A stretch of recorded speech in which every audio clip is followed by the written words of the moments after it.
कोई ऐसा कानून लेकर के आएंगे कि लोगों को गुणवत्तापरक उच्च कोटि का भोजन उपलब्ध हो पाए। चुनाव आते ही उस निकम्मेपन को सिर्फ और सिर्फ छुपाने के लिए सरकार इस तरह के बिल बनाने की बात करती है।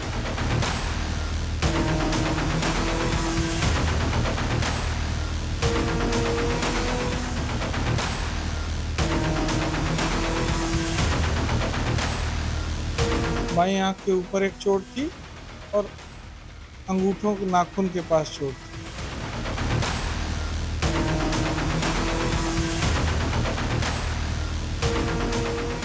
I, Omar Abdullah, do swear in the name of God.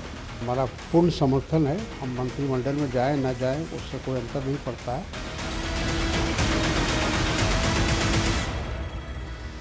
और एक बहुत बड़ी खबर आ रही है, संसद की जमीन वक्फ की जमीन है।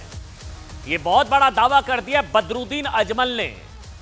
बहुत बड़ी खबर है, वक्फ बोर्ड की जमीन पर संसद पार्लियामेंट की बिल्डिंग जो है वो वक्फ की प्रॉपर्टी है, जहां संसद भवन है। अब बदरुद्दीन अजमल AIUDF के बड़े नेता हैं। बदरुद्दीन अजमल, उन्होंने बड़ा बेतुका दावा कर दिया है। वो कह रहे हैं कि जो पार्लियामेंट बिल्डिंग है ना, संसद भवन, वो वक्फ की प्रॉपर्टी है, वक्फ की जमीन पर बनी हुई है पार्लियामेंट। उन्होंने दिल्ली एयरपोर्ट को भी वक्फ की जमीन होने पर उनका दावा जो है उन्होंने कर दिया। लेकिन बदरुद्दीन अजमल आज मीडिया से बात कर रहे थे और उन्होंने दावे के साथ ये कह दिया कि जो पार्लियामेंट है, जो संसद भवन है, ये वक्फ की प्रॉपर्टी है, वक्फ की जमीन पर बनी है पार्लियामेंट संसद भवन। सुनिए आप बदरुद्दीन अजमल का ये हैरान कर देने वाला बयान। हर तरफ एक ही आवाज था कि पार्लियामेंट भी खुद, और आप लोग रिसर्च करेंगे मिलेगा, वक्फ की प्रॉपर्टी का लिस्ट आज पूरी दुनिया में आ चुका है। उसमें पार्लियामेंट है, वो खुद भी पूरा का पूरा इलाका, वसंत विहार का पूरा इलाका, एयरपोर्ट तक, यहाँ तक के बहुत से लोग कहते हैं कि एयरपोर्ट भी यही वक्फ की प्रॉपर्टी के ऊपर बनाया गया। देखिए, ऐसी सोच पर तो सच की स्ट्राइक हो सकती है ना, सच का सामना। लेकिन उस अशुद्ध और गंदी सोच का क्या करिएगा साहब, जो अब आपके हमारे घर के खाने पीने की चीजों में घुस चुकी है।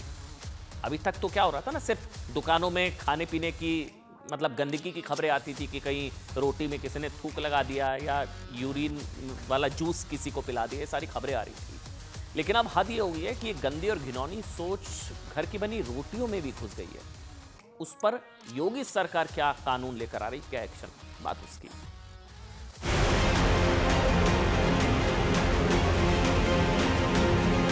मुझे लगता है कि ये बेहद दुर्भाग्यपूर्ण बात है और ये वोट बैंक पॉलिटिक्स का सबसे निचला स्तर है कि ऐसे अपराधियों को भी बचाने के लिए राजनीतिक दल सामने आ जाते हैं और एक प्रो उपभोक्ता कानून का भी विरोध करते हैं।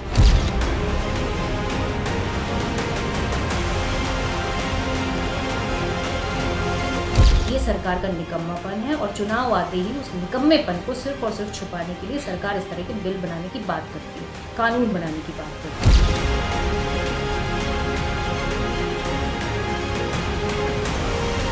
हम शीघ्र ही आपके समक्ष कोई व्यवस्था लेकर के आएंगे, कोई ऐसा कानून लेकर के आएंगे कि लोगों को गुणवत्तापरक उच्च कोटि का भोजन उपलब्ध हो।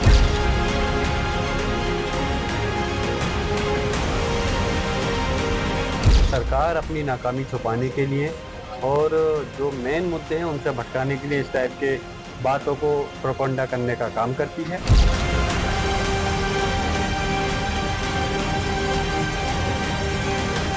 इस कानून के तहत होटल, रेस्टोरेंट, ढाबे या स्ट्रीट वेंडर्स को चलाने वाले लोगों को अपने नाम को सार्वजनिक करना होगा।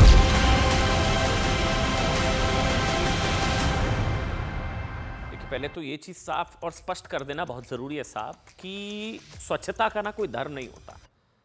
और इस पर अगर कोई कानून लाया जा रहा है कि स्वच्छता का अधिकार है, शुद्ध भोजन मिलेगा, गुणवत्तापूर्ण जो है भोजन मिलेगा, कोई मिलावट नहीं होगी, कोई थूक नहीं हो, कोई गंदगी नहीं, तो इससे किसी धर्म को टारगेट करने वाली तो कोई चीज़ है ही नहीं। क्योंकि ये तो सबसे सेकुलर चीज़ है ना साहब, कि सभी धर्मों के लोग इससे प्रताड़ित हैं या इससे पीड़ित हैं, इस तरह की चीज़ों में।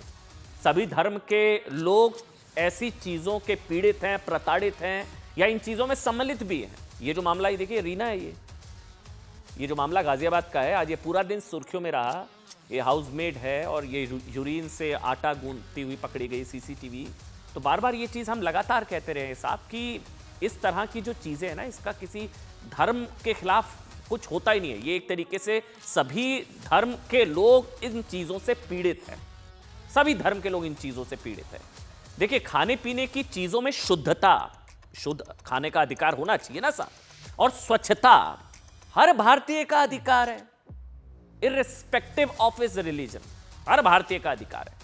लोगों को यह अधिकार दिलाने के लिए ना उत्तर प्रदेश की योगी सरकार ने एक बड़ा फैसला ले लिया है। योगी सरकार खाने पीने की चीजों को दूषित करने वालों के खिलाफ बहुत स्ट्रांग अध्यादेश लाने की तैयारी कर रही है। बहुत सख्त कानून। अब ये गंदगी फैलाएंगे तो बड़ा पछताएंगे, सीधे अंदर जाएंगे। इतना सख्त कानून लाने की तैयारी कर रही है योगी सरकार।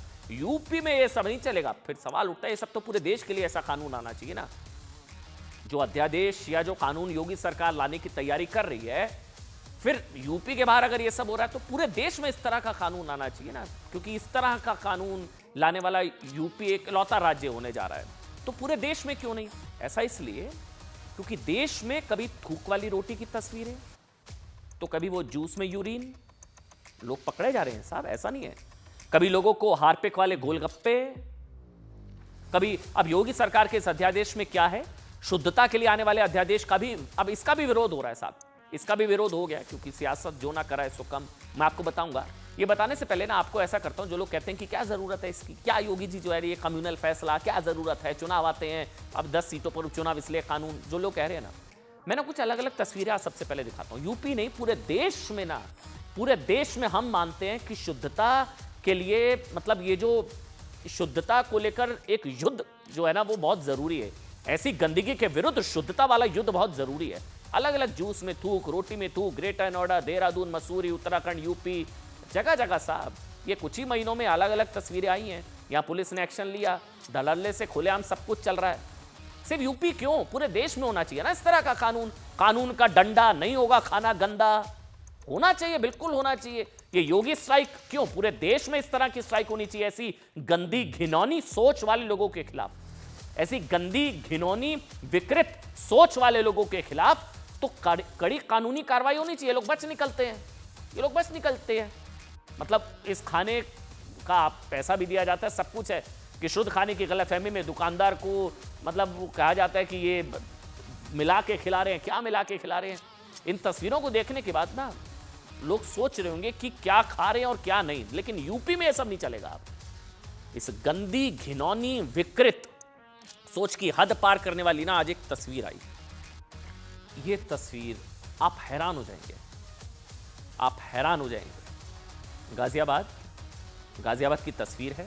गाजियाबाद में पुलिस ने इन महिला को गिरफ्तार कर लिया है।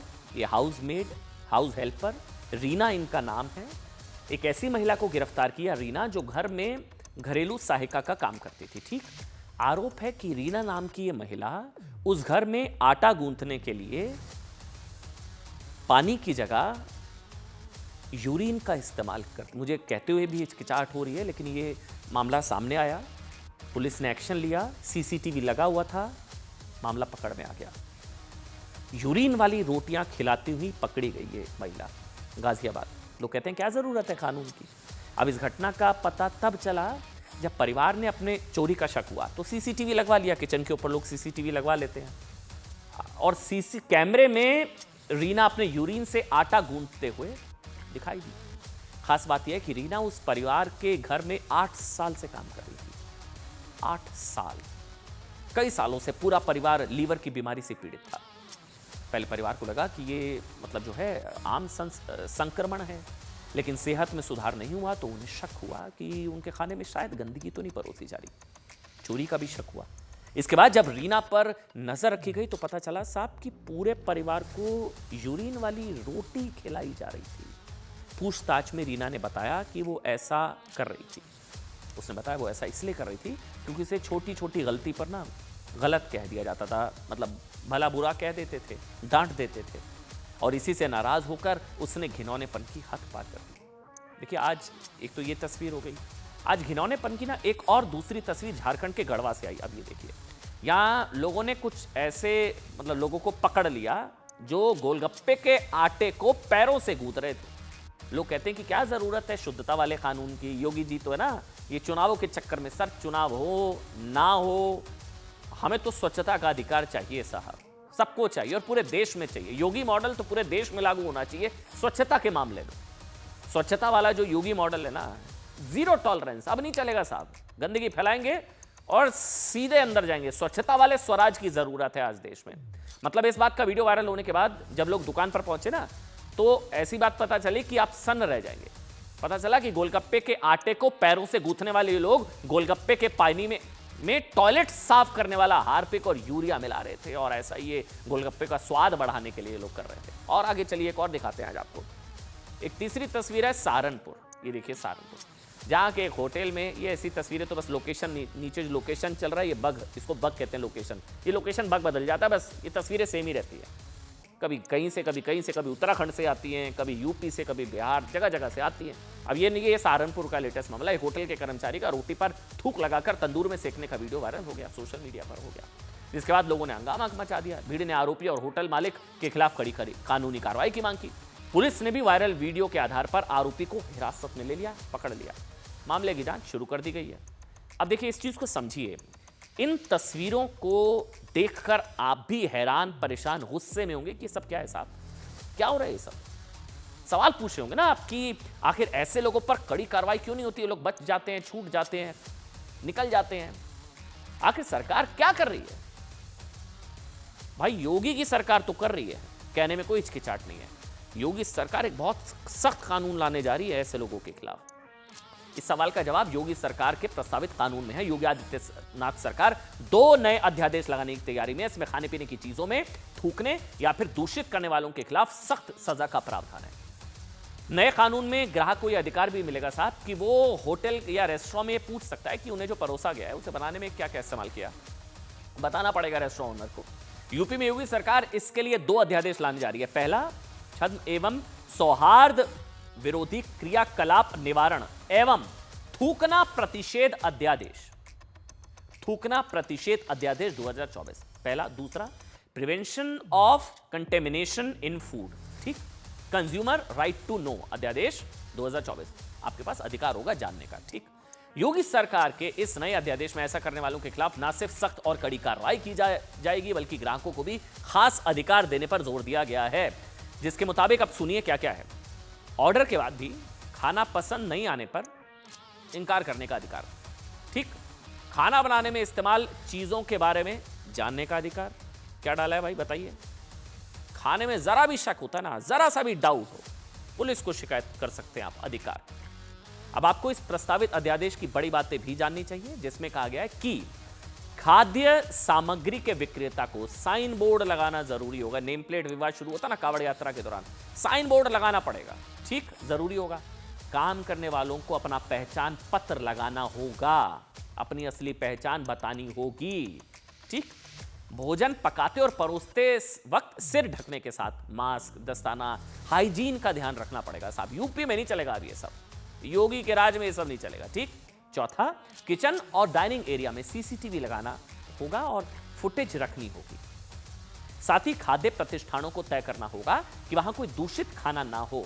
अब ये बहुत स्ट्रिक्ट हो गए हैं योगी और यूपी की सरकार। ये सब जो चल रहा था, कभी थूक वाली रोटी, यूरिन वाला जूस, तो ये यूपी की योगी सरकार के शुद्धता अभियान का प्रस्तावित अध्यादेश है। अब आप ये सोच रहे होंगे कि देर से ही सही चले, कम से कम सरकार शुद्धता के लिए कुछ तो आया, कोई तो अध्यादेश आया, तो ये बच ना पाए ये लोग जितने हैं, ये घिनौनी, घटिया, विकृत सोच वाले जितने लोग हैं, ये बच जाते हैं ना, ये बच ना पाए। बहुत अच्छा फैसला है, शानदार फैसला, पूरे देश में आना चाहिए। स्वच्छता वाला स्वराज, ये स्वच्छता वाला कानून, आपको सुकून हो रहा होगा।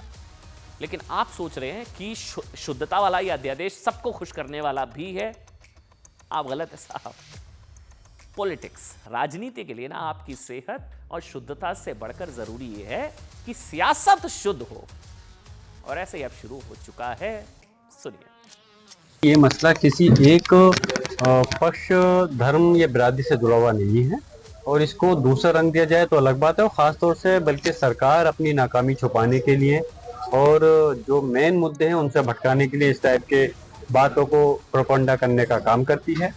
और मेन चीज़ जो है उन पर फोकस करना चाहिए। लोगों के अंदर आक्रोश आता है तो भारतीय जनता पार्टी लीपा पोती करने के लिए ये कह देती है हम कानून बना रहे हैं। अरे भाई, आप तो कानून में बैठे हुए हैं ना, आपके पास तो पूरा सिस्टम है, आपके पास फूड सेफ्टी के लिए पूरा डिपार्टमेंट है, क्यों नहीं कर पाए आप अभी तक?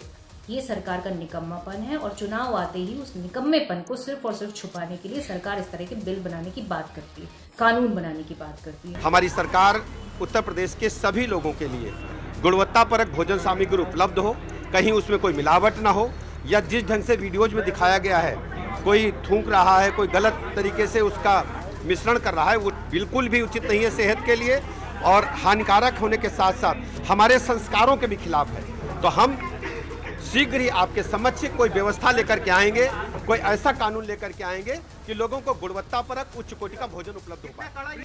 कांग्रेस पार्टी और समाजवादी पार्टी और कुछ अन्य दल इस चीज़ का भी बचाव करते हैं कि कुछ लोग खाने में थूक मिला दे या कुछ लोग खाने में मूत मिला दे। मुझे लगता है कि ये बेहद दुर्भाग्यपूर्ण बात है और ये वोट बैंक पॉलिटिक्स का सबसे निचला स्तर है कि ऐसे अपराधियों को भी बचाने के लिए राजनीतिक दल सामने आ जाते हैं और एक प्रो उपभोक्ता कानून का भी विरोध करने लगते हैं। मतलब वाकई हंसी आती है, हास्यास्पद लगता है। पॉलिटिक्स जो ना कराए स्वतंत्र साहब, मतलब इस गंदी सोच का तो शायद योगी जी इलाज कर देंगे, लेकिन कट्टर सोच का क्या, इसको लेकर लगातार वार्निंग देने के बाद भी ना उसमें कोई कमी नहीं आ रही है। बात बहराइच दंगों की, जहां मृतक गोपाल की पोस्टमार्टम रिपोर्ट आपको हैरान कर देगी, आपको सन्न कर देगी। आप सोचेंगे कि इतनी हैवानियत, इतनी बर्बरता, क्योंकि पोस्टमार्टम रिपोर्ट बता रही है कि गोपाल मिश्रा, राम गोपाल मिश्रा को गोली मारने से पहले उसके साथ इतनी बर्बरता की गई जिसे सुनेंगे तो आप सन्न रह जाएंगे। वैसे आपको बता दें कि राम गोपाल मिश्रा की मौत के 4 दिन बाद भी आरोपी पुलिस की गिरफ्त से अभी दूर है। मामले में शासन और प्रशासन की तरफ से अब तक क्या कुछ किया गया और क्या किया जा रहा है, इसको मैं आपको, साथ ही फरार आरोपियों के बारे में भी एक बड़ी खबर मैं आपको दूंगा। लेकिन उससे पहले हिंसा के दौरान मारे गए रामगोपाल मिश्रा की शुरुआती पोस्टमार्टम रिपोर्ट का सच आपको दिखाते हैं। ये टॉर्चर रिपोर्ट इसको क्यों कहा जा रहा है? सूत्र बता रहे हैं कि शुरुआती पोस्टमार्टम रिपोर्ट क्या बताती है। रामगोपाल मिश्रा को मारने से पहले आरोपियों ने उसे खूब टॉर्चर किया। क्या है रिपोर्ट में? पोस्टमार्टम रिपोर्ट में रामगोपाल मिश्रा के शरीर पर छर्रे के 25 से 30 निशान मिले हैं। ठीक, नंबर 1। नंबर 2, ये सारे निशान और घाव चेहरे से लेकर सीने तक मिले। रामगोपाल मिश्रा, आपको मैं याद दिला देता हूं हुआ क्या था। ये विसर्जन का जुलूस निकल रहा था, कथित मुस्लिम इलाका, मुस्लिम गली, मुस्लिम घर के सामने से गुजरा, कुछ विवाद हुआ, पत्थर चले, कहा गया कि इसने संभव कुछ डीजे पर कोई गाना बजा दिया, थोड़ा विवाद हुआ, फिर इसकी गोली मारकर हत्या कर दी गई थी गोपाल मिश्रा। अब आ रहा है कि इसको गोली मारने से पहले इसको टॉर्चर किया गया। इसके रिपोर्ट में रामगोपाल के पैर में चोट और घाव के गहरे निशान मिले हैं, जो इस बात की तरफ इशारा करते हैं रामगोपाल की मौत से पहले उसे बेरहमी से घसीटा गया, पीटा गया, बर्बरता की गई। रिपोर्ट में दोनों पैरों के अंगूठों के पास चोट के निशान मिले हैं। ये भी नाखून के कुछ हिस्से भी उखड़े हुए थे, मतलब नाखून भी उखाड़ा गया, एक हिस्सा नाखून उखाड़ा गया, एक हिस्सा। पोस्टमार्टम रिपोर्ट में रामगोपाल मिश्रा की बाईं आंख के ऊपर के भी चोट के निशान, मतलब सर से लेकर मतलब ऊपर से लेकर नीचे तक इसको बुरी तरह से पीटा गया गोली मारने से पहले। रिपोर्ट बताती है रामगोपाल मिश्रा के सर पर किसी भारी चीज से प्रहार किया गया था। और सुनिए, मौत की मुख्य वजह यही चोट हो सकती है। और साथ ही रिपोर्ट में इस बात का भी जिक्र है कि शॉक और हैमरेज रामगोपाल मिश्रा की मौत की वजह बनी। रामगोपाल मिश्रा की पोस्टमार्टम रिपोर्ट को लेकर ना न्यूज 18 के संवाददाता अमित, उन्होंने बहराइच के सीएमओ से बात की। सुनिए, मारने से पहले रामगोपाल के साथ किस तरह की दरिंदगी, हैवानियत, बर्बरता की गई। मेरी जानकारी के अनुसार जो 25-30 के करीब छर्रे लगे थे, उन छर्रों के चोट के कारण जो अत्यधिक रक्तस्राव शरीर में हुआ, उससे उनकी मौत हो गई। बाईं आंख के ऊपर एक चोट थी और अंगूठों के नाखून के पास चोट थी।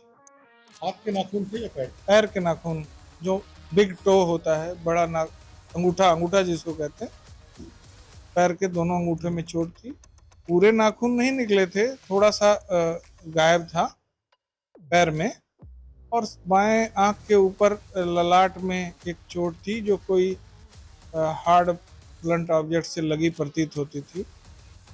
आपको बता दें, कुछ न्यूज़पेपर रिपोर्ट्स में दावा किया गया था कि प्लास से नाखून उखाड़े गए थे। इतनी हैवानियत।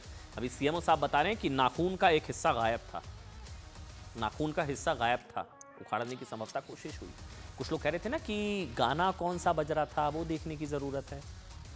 है ना। आज शायद उनकी आंखें खुलें, क्योंकि ये गुस्से में गोली चलाने वाला मामला नहीं है, बल्कि पोस्टमार्टम रिपोर्ट ये साफ साफ बता रही है कि राम गोपाल को तड़पा तड़पा कर मारा गया, टॉर्चर किया गया, बर्बरता की गई, हैवानियत की गई।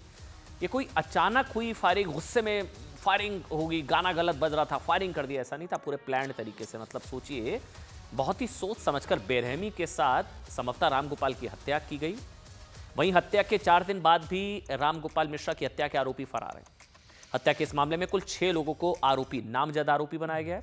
सूत्रों की माने तो इसमें से मुख्य आरोपी अब्दुल हमीद, उसके 2 बेटे सरफराज फहीम नेपाल भाग गए हैं शायद। नेपाल में आरोपी अब्दुल हमीद के बड़े बेटे सरफराज की ससुराल है और वहां उसकी ज्वेलरी शॉप भी है।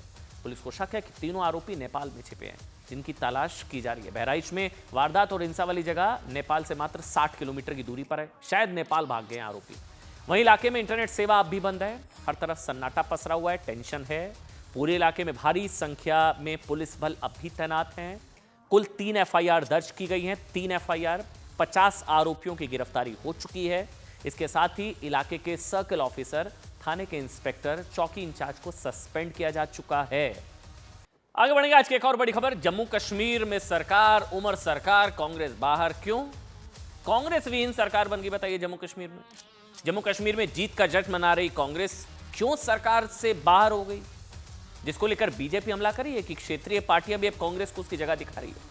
उधर उमर अब्दुल्ला की शपथ भी आज आपको दिखाएंगे, जहां घाटी में 70 साल बाद, मतलब 370 हटने के बाद ना, पहली बार जम्मू कश्मीर के किसी सीएम ने भारत के संविधान, राज्य के संविधान नहीं, भारत के संविधान की शपथ ली है।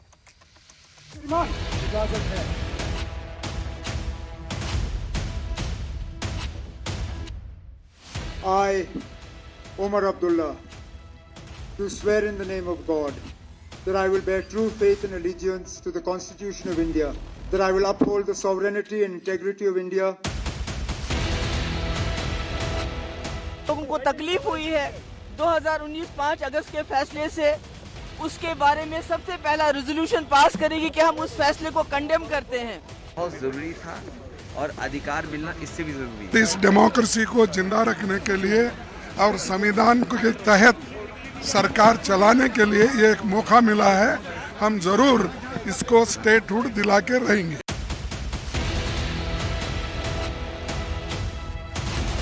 उम्मीद करता हूँ कि जम्मू कश्मीर की बेहतरी के लिए, दोनों खितों की बेहतरी के लिए ये काम करेंगे।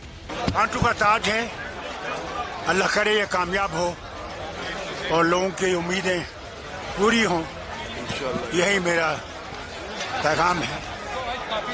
अब हम चाहते हैं कि वहाँ के लोगों के लिए एक साफ सुथरी सरकार दें, वहाँ का डेवलपमेंट हो। कश्मीर पिछले 10 साल में काफ़ी पिछड़ गया है, उसको आगे लाने का काम करेगी।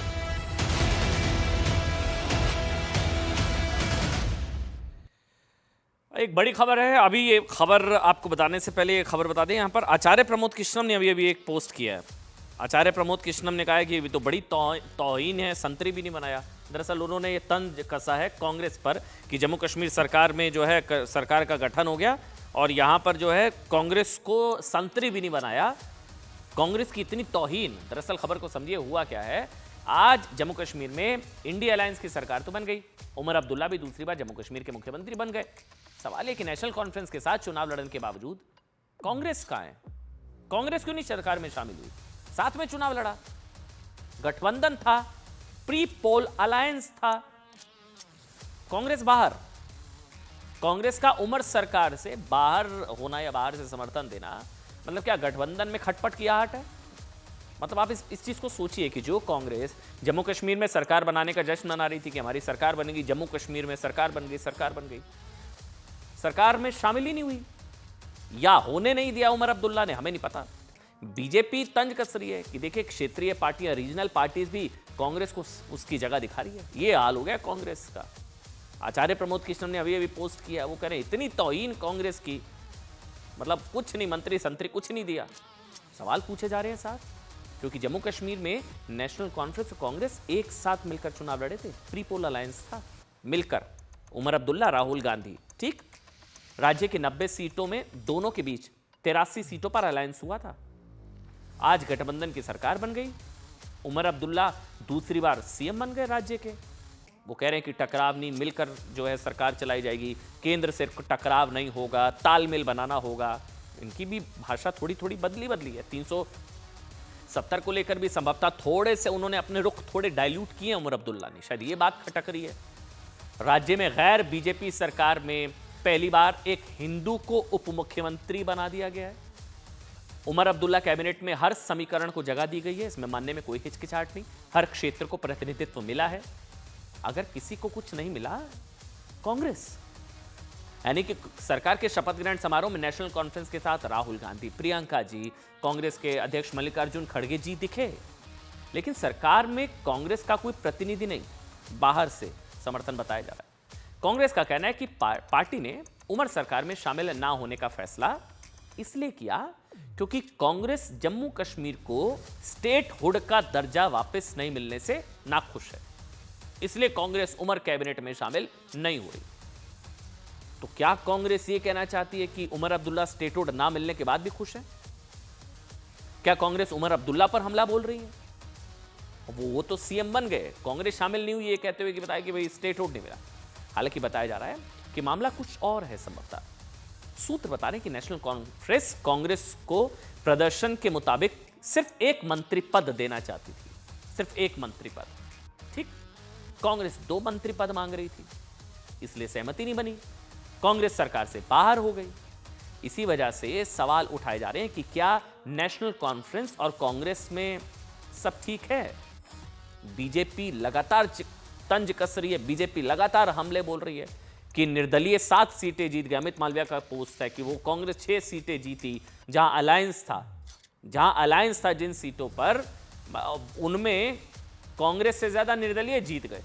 कांग्रेस की इतनी खराब परफॉर्मेंस जम्मू कश्मीर में, इसलिए कांग्रेस को जगह दिखा दी उमर अब्दुल्ला ने, क्षेत्रीय दलों ने। देखिए, जम्मू कश्मीर के चुनाव के बाद सही ना, कांग्रेस के प्रदर्शन पर सवाल खड़े हुए थे क्योंकि कांग्रेस ने गठबंधन करके नेशनल कॉन्फ्रेंस को फायदे से ज्यादा नुकसान पहुंचाया, और इसी को लेकर पहले भी कहा जा रहा था। मैंडेट दिया स्टेट रेस्टोर करने के लिए, हमारा पहला एजेंडा भी वही था पूरी कोalition का। तो इसलिए प्राइम मिनिस्टर ने भी कमिटमेंट की थी कि डिलिमिटेशन हो, इलेक्शन हो, नुमाइंदे आए तो स्टेट रेस्टोर हो। वो सारी चीज़ें हो चुकी। तो ये काबीना बनना फिलहाल एक 3rd स्टेप था, डिलिमिटेशन, इलेक्शन और काबीना।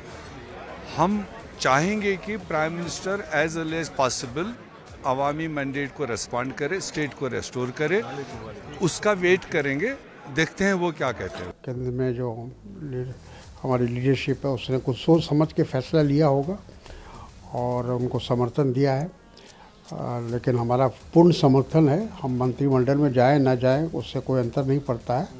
कांग्रेस पार्टी का पूर्ण समर्थन, पूरी तरह से उनको सहयोग करेंगे। हाँ, वो पोस्ट मिल गया। आचार्य प्रमोद कृष्णम लिख रहे हैं कि मंत्री तो छोड़िए, कोई संतरी भी नहीं बनाया उमर अब्दुल्ला ने। कांग्रेस की इतनी भयंकर तौहीन, कांग्रेस की इतनी भयंकर तौहीन।